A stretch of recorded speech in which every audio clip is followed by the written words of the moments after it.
Good morning, Husker fans. This is Ethan Bice, 4 Hours of Lincoln. Please do me a favor, smash that like button and subscribe to my channel if you like everything Huskers. With that being said, let's talk about let's talk about first things first. That football game. Let's get that monkey off our back, shall we? Uh, Terrible ending to a game, to say the least. If you're all as frustrated as I am, I understand. That was just an aggravating loss, to say the least.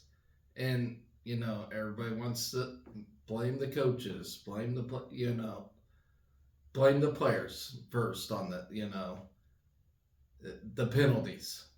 The self-inflicted penalties is what cost this game. It's not like we weren't moving the ball. It's Our defense was playing pretty slouchy, but they still only gave up. For the most part, they only gave up the 14 points in regulation until overtime. But I mean that they didn't play as good as they have all year. Ironically enough, but our offense was rolling better than they have all year, and no turnovers until the very last play of overtime when we threw that pick. It is just a nightmare scenario that went true for us, and yeah, I don't have to explain the game. I don't have to talk about the game. We all saw it, that the penalties, self-inflicted penalties. We would get the ball moving, and then we would flinch, or we would, just aggravating stuff, and it frustrated me too. I told myself not to get flustered, but it was just there's it's not like we don't have great players on this team. We have very good players. There's talent all around the team. But like they say, just because you have a lot of talent don't mean you're gonna win. And that's exactly what happened. We're much better in Wisconsin. I knew coming this game we can win this thing and get bowl eligible. It just wasn't the case because we beat ourselves. We're so self-destructive. It's insane. We're like the best self-destructive team out there. We beat ourselves. Wisconsin does not beat us. Nobody beats us except for Michigan. We beat ourselves every time, and it's a mentality thing. You can't coach that. I ain't blaming the coaches on this. It's all in the players. It's in their heads. I don't know sports psychology that much. I've been told we have a great sports psychology department. We need to use it. They're not. It seems like they're not using it, and just shameful stuff. I mean, there was great moments in this game, uh, but there was a lot of. I mean, it was overshadowed by penalties, and uh, you had Luke Reimer, who came back and he played great. Jamari Butler, everybody, uh, you know, I don't know what to say really. Marquise Buford Jr. Did get 10 tackles in this game. Uh, 1.5 tackles for loss. Isaac Gifford himself got 8 stops. Defense, it's still a pretty solid game by the defense, by the black shirts. Just wasn't enough. Our offense just could not get rolling after the first 2 drives of the game. And I can't explain that either. I mean, when we were up 14-0, I did tell myself, I was like, how are we gonna screw this up? And we did. We certainly screwed it up somehow, some way. We ended up screwing it up. But you know, we got one more game. We got one more game against Iowa. So it's not like we're knocked out of bowl eligibility yet. Everybody out there wants to say, "Hey, no, we still got one more game to play, and we have to play the game. The game has to be played. We're not out of it yet. We're not out of bowl eligibility yet, but we need that. Nebraska needs this. We need this, like crucially. It's just we haven't been to a bowl game since 2016. Okay, I don't want to go a decade through this crap. This is, I don't know. I don't really know what to say, guys.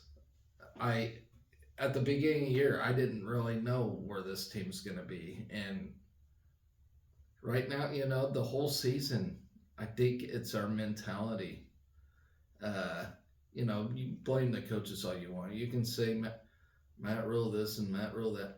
Now, I will say the coaches did screw up that final fourth quarter drive. We should have been aggressive.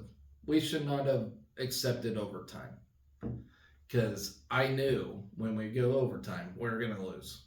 I did. We needed to make a statement. We needed to go for two situation. Okay, we needed to just go for the touchdown. That's my thought on that. I figured, why not? Why not? Why accept overtime? Why go overtime at Camp Randall? Okay, the crowd was gonna be rocking. It was gonna be tough to pull off. We should have went for it, and if we didn't get it, I would accept it. I would accept that. But going to overtime, I didn't like that. I did not like that call. Now that is coach's decision, and by all means, that's just what we did. So, but I'm not gonna sit here and hate on a coach or whatever just because he didn't do what I wanted to do. And I scroll through feeds all the time, and that's a mistake of mine. Everybody just shitting on everybody, on the team, and I get it. I get where they're coming from, but at the same time, I have a lot of people still saying, well, we should have got Coach Prime. We should have done this and that. I will tell you, I'm the very first guy to tell you that I did not want Rhule. I did not want Matt Rhule to begin with. I did not want it. But that is the decision the athletic department made, and we're just going to have to deal with it. Simple as that. And why are you calling for a coach to be fired, on year one? Why? Why are you doing that? We already won more games than we have under previous administrations before Scott Frost. So why? I don't get it. Whatever happens against Iowa on next Friday, all right, no matter what happens, whether we're bowl eligible or not, okay, we got to deal with it, go to next year, and see if there's an improvement. Okay, you can't really judge anything off year one. You just can't. And I never would call for a coach to be fired after the first year. I never would. Okay, even though there's some lousy coaching decision, I would never do that. That is just beyond ridiculous. From here, this foundation here, okay. So we'll see where we're at next year after whatever happens on Friday, and if we get a bowl bid or not. Let's just see what happens. So, like I said, I'm not breaking down this game. We all know what happened. it started out lights out. We thought we were gonna just pulverize this team, but you know, I get everybody in the back of their minds was probably thinking what I was thinking, and it was, how are we gonna screw this up? And we did. Now we got Iowa next Friday, or this coming Friday. Let's see what we can do against them, and for sure, hopefully we get that win, because we did. God forbid this team needs to practice, you know. And I've heard John Johnston from Corn Nation. If any of you follow him, he was talking about, uh, how people are saying like, well, this team don't deserve a bowl game, and he goes, well, the defense does, and I agree with that. I certainly think that is the case. This defense has played hard all year. They gotta be tired. They gotta be worn out. They gotta be battered. But they do deserve a bowl game, and I stand by that. So yeah, terrible loss. 21-17 final score. That this football team is depressing, to say the least. It's very depressing to watch. But one thing that did make me happier is KU lost last night to K-State, so that certainly helped me cope with things. And not to mention the weekend the overall athletic department had, that now we can talk about happier things. And let's start out with the Navy Classic that the wrestling team attended over the weekend. So over that weekend, we went 51-11 overall in that tournament. So that great stuff there. We defended the Navy Classic title. We finished first out of 14 teams. Navy finished second, and Princeton was third. Now these are like, everybody we did wrestle against were lower tier from where we're at, but that don't mean there ain't good wrestlers in this tournament, because there certainly was. And we'll go through weight class by weight class here. So start us off, we had Caleb Smith, who is ranked number 12 in the country. He ended up winning the tournament overall. Let's see. So, yeah, he blew through, the round of 32 all the way through the finals, and went up against number 23, Tucker Owens of Air Force, who is certainly a great wrestler. And he got the major decision over him. So I'm really starting to like Caleb Smith. I think he's going to be a great 125 pounder for us. I certainly think he'll be a great NCAA qualifier this year. I think we got the 125 pound spot figured out. Now 133 pounds, I don't know yet. It certainly looks like Jacob Van Die's spot. Jacob Van Die did get second place overall in this tournament, and he actually had to wrestle some tough cookies. So the first two rounds, he got a tech fall, he got a decision. Then in the semifinals, he wrestled Gable Strickland, who's number 20 in the country, and beat him by decision. So great solid win there. And then he in the finals, he had to wrestle Curtis Phipps, and he got decided over against on that one, but 1 point loss there. Curtis Phipps is number 17 in the country from Bucknell, or Bucknell, however you guys like to pronounce it. So, Jacob Van Die certainly, I think he'll be a qualifier this year. I just don't think he's gonna make it far. He's got a lot of wrestling to do. He's got a lot of learning to do. But he had a overall solid tournament. placing second. And then Kyle Berwick, who's also our 133 pounder, got third in this thing. And he wrestled all right. Didn't wrestle anybody ranked or anything like that. He got a major decision first match, then a decision. Then Curtis Phipps ended up knocking him out, who Caleb Smith eventually lost to. But yeah, overall, not a bad run for 133 pounders. Brock Hardy, number 4 in the country. Of course, he's gonna get first in this thing, and he certainly did. Let's see, pinned Joshua Viarengo from Davidson. He got a tech fall over Tyler Vasquez of Princeton. Beat Jacob Silka of the Citadel, who actually surprised me.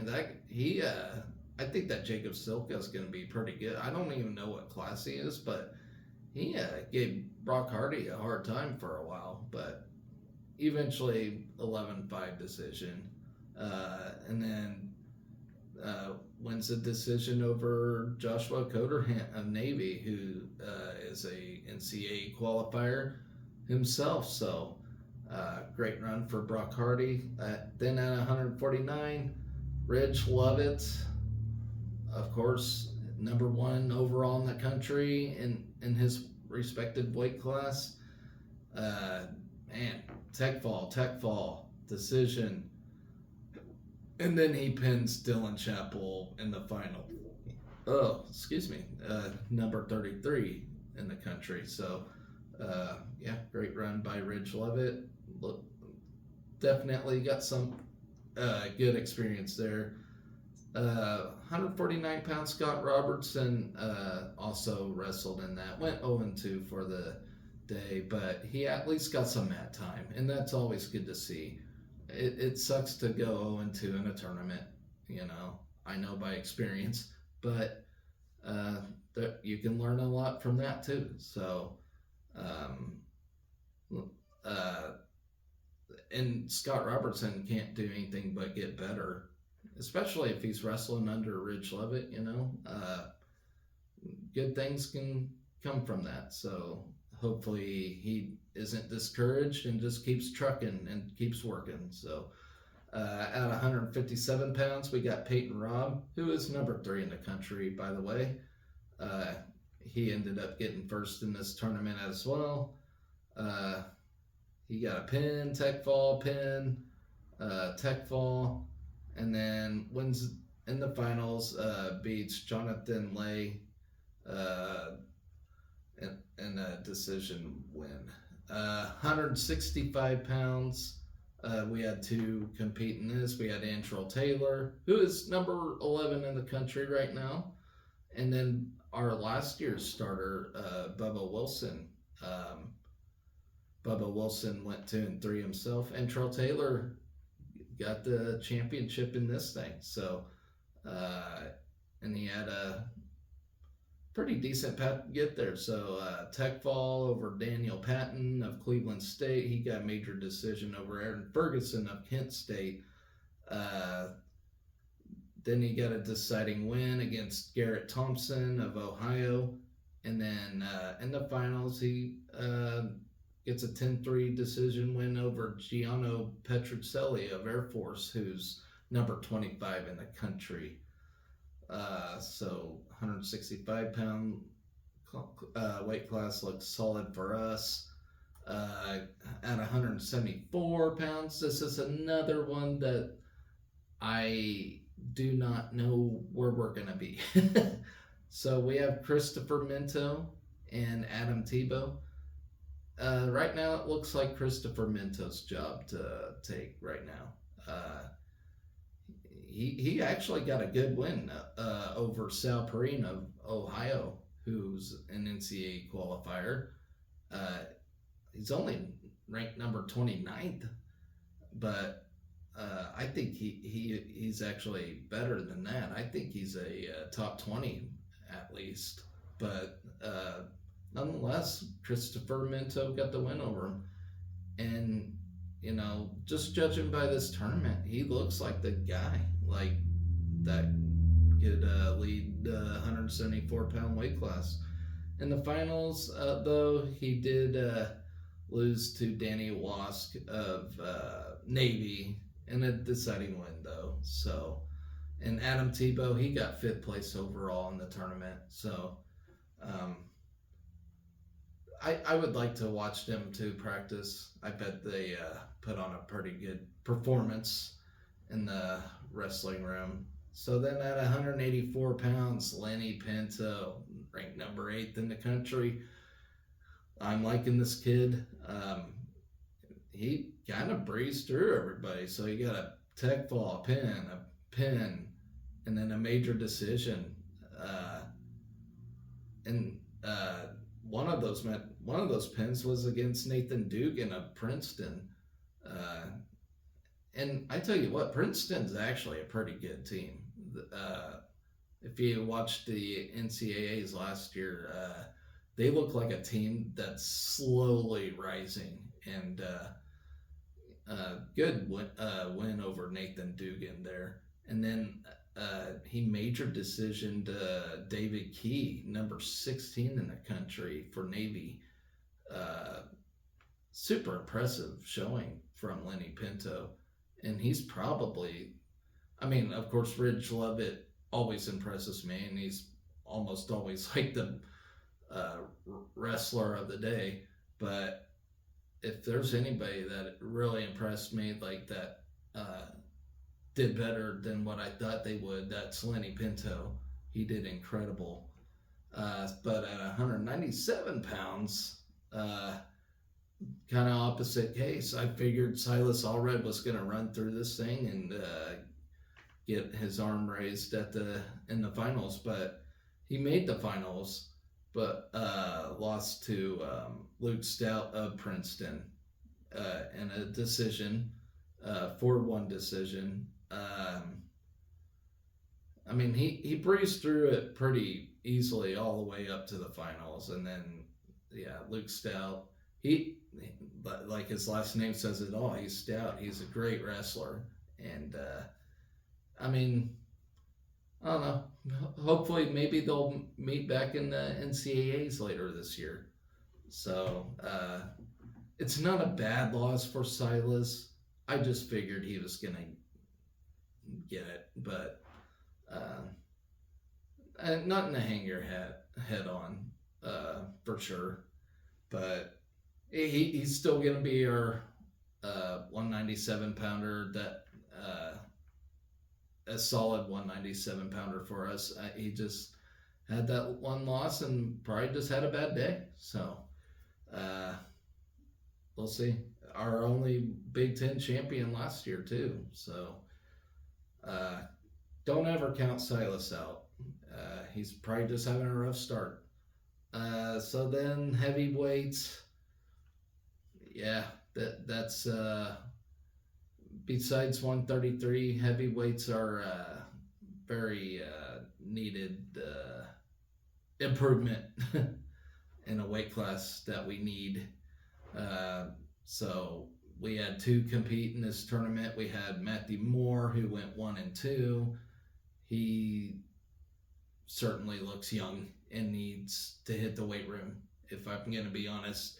And then you got Harley Andrews, who went 3-2.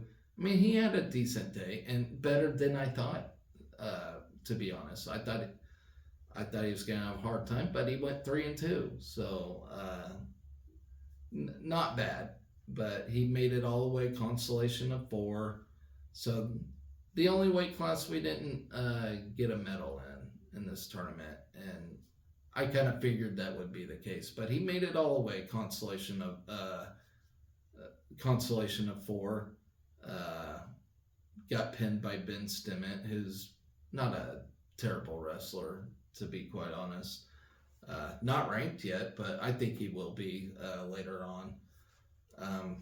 But yeah, we defended our Navy Classic crown, and will be at the Cliff Keen Invite next month. So, and that's a really telling tournament right there.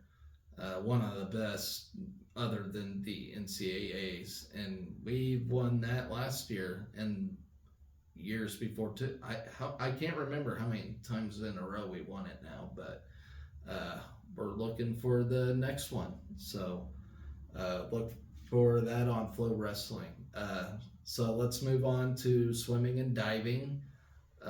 One sport I don't uh, follow too closely. I still like to read off the athletic site to tell you guys how we do in the swimming diving world. But it looks like we picked up the win against the Omaha Mavericks. Always good to get a rivalry win. We beat them 190 to 109 Saturday morning at H&K Pool in Omaha. Gene Jorgensen had another standout performance for the Huskers, picking up 4 victories, including a contribution to the winning 400 freestyle relay. Jorgensen placed first in the 200 freestyle, 200 backstroke, and 200 individual medley. The sophomore from Aberdeen, South Dakota, joined Julia Marchi, Emily Hames, and Beatrix Tanko to post a time of 3:28.99 in the 400 freestyle relay. Moving on, Lexi Kusira placed right behind Jorgensen in the 200 individual medley. She also earned a win in the 200 butterfly. Anastasia Tichy and Katerina Bisiacci finished closely behind with times of 2:05.22 and 2:05.47 for second and third place.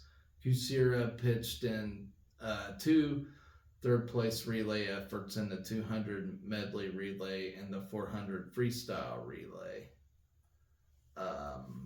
Bisiacci captured the title in the 500 freestyle, and Sarah Barton took second. Barton added a third place finish in the 100 backstroke.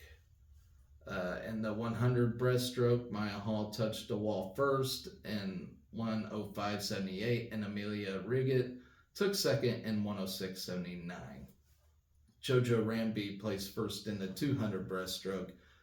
The junior added a third place finish in the 50 freestyle and contributed to a second place 200 medley relay and third place 400 freestyle relay. And she's actually from Omaha, so she's got to be stoked. Sophomore from Assola, Italy, Marchi grabbed first in the 1000 freestyle, finishing nearly 5 seconds ahead of second place. Sydney McCracken grabbed a couple top 3 finishes for the Huskers. The junior from Kennett Square, Pennsylvania, earned second in the 200 breaststroke and third in 200 freestyle. Freshman Tanko logged 2 runner-up finishes against the Mavericks in the 200 freestyle and the 100 freestyle. Hames also earned 2 runner-up finishes in the 50 freestyle and the 100 butterfly. After claiming a first-place finish on the bottom at the Mizzou Invite yesterday, Kelsey Claremont placed first on the 3-meter dive and third on the 1-meter against the Mavericks. Abby Baxter captured the title on the 1-meter with a score of 281.20 and placed third in the 3-meter. Antonina Harned took second on the 3-meter and fourth on the 1-meter. And next up for the swimming and diving team, we will be at the Hawkeye Invite on November 30th all the way to December 2nd in Iowa City, Iowa. So congratulations to the swimming team. I think we only lost one swimming and diving duel so far this year, so they're doing decent stuff. So then let's talk about that men's basketball against Oregon State. I did not get to see it. and that's probably a good luck charm for them or something. We're 5-0 now in basketball. That's the first time since the 08-09 season. Uh, Wonderful stuff. Uh, let's see. Um, so we scored 80 or more points for the fourth time in 5 games. We improved to 2-0 in the Sanford Pentagon with wins over Oklahoma State and, of course, Oregon State yesterday. Uh, Holy crap. 20-0 first half run. Was it? And I'm just reading this for the first time because I didn't get to what I actually had a cousin's basketball game to attend to yesterday. So it was during this game. So I didn't get to see this at all. So we had a 20-0 first half run. It was the largest since a 20-0 run against Iowa on December 29th, 2022. Wow. We held Oregon State scoreless for 8 minutes and 50 seconds, building a 38-15 lead. Rienk Mast now has 26 career games with 10 plus rebounds and 23 career double doubles, finishing with 15 points and 13 rebounds for his third double double of the year. And man, that's the thing. There's a lot of people saying they didn't want Rienk Mast. They didn't think lower tier group of 5 school guy was going to contribute greatly. I think he has been, and I think he's been stating his case. But what do you all think so far of this basketball team? I think it's a damn good team. And I think it's an NCAA winning team. I really do. As long as we take care of business, that is. Like I said earlier, too much talent can falter things. But it seems like these guys are starting to gel. Like, I don't think they're quite there yet as far as gelling, but I think they're going to get there. They're working on it, and it's working beautifully right now. This team is special, and I'm really excited to see how far they go this year. But yeah, my prediction of winning an NCAA tournament game still stands. And I don't think it has ever changed in that. But let's see. Bryce Williams posted his first 20-point game at Nebraska and 13th of his career with 25 points. His 25 points was a season high for any Husker in 2023 and 2024. It was most points by a Husker since Keisei Tominaga had 30 points against Penn State on February of this year, earlier this year. Last season, this year. Juwan Gary in his first double-double of the season and 4th of his career. First time Nebraska had 2 players with double-double since December 1st, 2021 against North Carolina State. And we're still early in the season. This is what has impressed me about this team, you know. And Oregon State, it don't seem like they're slouched. They were 3-0 before this game. So they came in with a lot of confidence themselves, I'm sure. And we just absolutely dismantled them for the most part. So I don't know if you can credit that to me not watching the game and I'm just not the jinx or whatever, but seemed like we played a hell of a good game, and I'm not disappointed with this performance at all. What I'm reading here, so incredible stuff. But so that'll do it for yesterday's stuff. So what we have on tap today, exciting day. I was excited to wake up. We got soccer in the Sweet 16 today, playing UC Irvine, and I have been saying it. The NCAA tournament is not easy by any means, but we have like the best path possible, and UC Irvine, not even ranked, And they're going to be tough. Don't get me wrong. They're going to play us tough, and I am worried about this game. But at the same time, we're in the Sweet. It's beautiful. You got to embrace it. You know, this team's already exceeded expectations. Honestly, and if we can get to the Elite Eight, that would be truly wonderful. And they have said there might be a chance we can host the Elite Eight if certain scenarios pan out. I have not looked at the bracket here lately. I might pull it up. I'll pull it up as I'm talking about what's on tap next. So we do got volleyball at Iowa today. Chance to outright win the Big Ten title. So that's something to be excited about. And then, of course, women's basketball against Creighton, a solid Creighton team.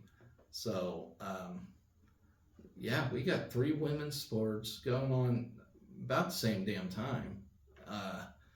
You know, and they all mean something. So I'm excited for it. Let me pull up that women's soccer tournament real quick. See what scenarios we got. But aren't you guys excited? Like Sweet 16, we're at Barbara Hibner playing this thing. This California team has to play us in the cold Nebraska weather that's provided. So let's see. I don't know how the so I think for us to host, I think Stanford has to lose to Mississippi State today, and of course we win. But so if I